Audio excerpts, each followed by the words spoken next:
అందరికీ నమస్కారం.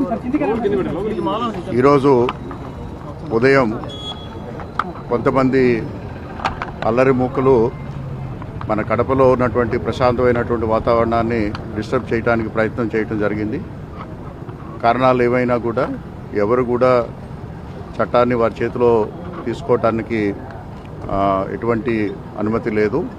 అలాగే నిన్నటి నుంచి కూడా క్లోజ్గా ఇది మానిటర్ చేయడం జరుగుతూ ఉంది. అలాగే నిన్న ఇక్కడ కొంత డిస్టర్బెన్స్ వస్తుంది అనేటువంటి విషయం తెలిసినప్పుడు వెంటనే పీస్ కమిటీ మీటింగ్ కూడా ఏర్పాటు చేయడం జరిగింది. వారందరికీ కూడా తెలియచేయటం జరిగింది. అయితే ఉదయం కొంతమంది ఆకతాయిలు చేసినటువంటి దీంతో ఇక్కడ ఒక సిచ్యువేషన్ అరైజ్ అవ్వటం జరిగింది.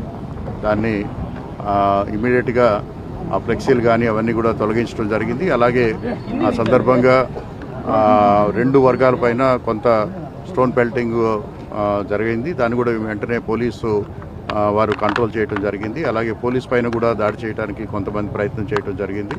అలాగే కొంతమంది పోలీస్ అధికారులు కూడా దాంట్లో గాయపడటం జరిగింది.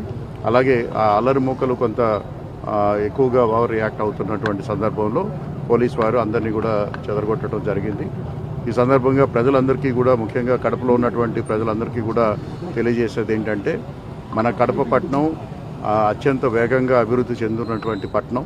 సో ఈ పట్టణానికి ఎటువంటి మచ్చ కూడా రానివ్వకుండా చూడాల్సినటువంటి బాధ్యత మనందరిపైన ఉంది. కొంతమంది వ్యక్తులు కొంత స్వార్థపూరితమైనటువంటి ఆలోచనలతోటి, లేకపోతే కొంతమంది రెచ్చగొట్టడం వల్ల కొంతమంది ఉద్రేకపడి వారు రియాక్ట్ అవుతున్నారు. దయచేసి అలాంటివి ఏవి కూడా చేయొద్దు. ఇక్కడ ప్రభుత్వం అనేది అన్ని వర్గాలకి కూడా వాళ్ళ యొక్క భావాల్ని పరిగణలోకి తీసుకుని చట్ట ప్రకారం చేయాల్సినటువంటి పనులన్నీ కూడా చేయడం జరుగుతుంది. ఇక్కడ ఒకటి గుర్తుపెట్టుకోవాలి, ఈ యొక్క సర్కిల్ ఎప్పటి నుంచో ఉంది. కడప యొక్క చరిత్రలో తీసుకున్నట్టయితే అల్మాస్పేట సర్కిల్ అనేది ఎప్పటి నుంచో ఉంది.